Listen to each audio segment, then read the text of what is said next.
আসেনি। আপনারা দেখেন যে যেখানে নার্সিং এর মতো একটা সেনসিটিভ পেশা, সেখানে কারিগরি বোর্ডের আন্ডারে যে পিসিটি অর্থাৎ পেশেন্ট কেয়ার টেকনোলজি দ্বারা কোর্স করতো, আমাদের সাথে তাদের এডুকেশনাল কোয়ালিফিকেশনের মিল নেই। তারা এসে কারিগরি বোর্ড থেকে আমাদের বোর্ডে এসে আমার জায়গা দখল করবে, তারা আরেক হয়ে বেরোবে। এখানেই তো বৈষম্য বোঝা যায়। তো বৈষম্য সেটা কারা শুরু করেছে? সেই যে জায়গাগুলো কারা শুরু করেছিল, এই বৈষম্যের জায়গাগুলো সেই আমলারাই শুরু করেছিল। এখন সেই যে আমার যে একটার পর একটা বৈষম্য, আপনারা জানেন যে আমাদের নার্সিং এ অনেক সংস্কারের প্রয়োজন, কিন্তু সেই সংস্কারগুলো আমরা এতদিন ধরে দেখতে পাচ্ছি না। এবং আপনারা জানেন যে আমরা একটি আন্দোলনে গিয়েছিলাম পিসিটির কারণে। যখন বৈষম্য বিরোধী ছাত্র আন্দোলনে 15ই জুলাই যখন তারা রাস্তায় আহত হয়েছিল, তখন সেই আমরাই ঢাকা মেডিকেলে ছুটে গিয়েছিলাম নিজের আন্দোলন রেখে তাদের সেবা দেওয়ার জন্য। এবং সেই সকল ছবি ভিডিও আমাদের কাছে কিন্তু আছে।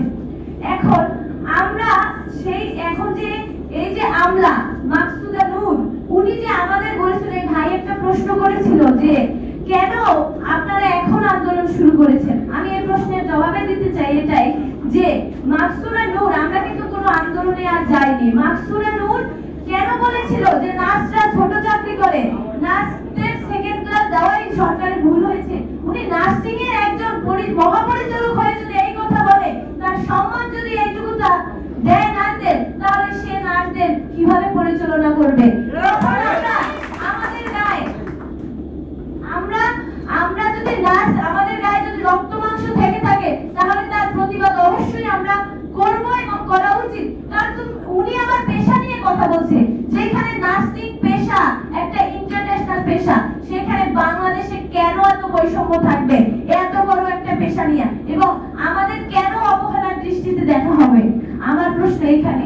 এবং আমাদের এইখানে নন নার্স পরে যদি এখানে নার্স বসে, তারা আমাদের সন্তানের কষ্ট কিন্তু মা বাবা বুঝে। যখন সেখানে নার্স বসবে, তখন যে আমার যে সমস্যাগুলো আছে, শিক্ষার্থী বা হাসপাতালে যারা নার্সিং কর্মকর্তা আছেন, তাদের যে সমস্যাগুলো তারা কিন্তু অবগত, এবং তারা কিন্তু এটা কোর্ডিয়ালি তারা সেই সমস্যাগুলো সংস্কার করবে বলে আমি আশা করি। এবং সেই জায়গায় নার্স বসলেই শুধুমাত্র আমার সমস্যাগুলো এবং আমাদের সমস্যাগুলো সমাধান করবে। এবং আমি মনে করি তারা সবাই যারা নার্স আছে, এবং আমরাও একদিন স্টুডেন্ট থেকে আমরাও একদিন কর্মকর্তা হব, বা আমরাও একদিন সেই জায়গায় যাব।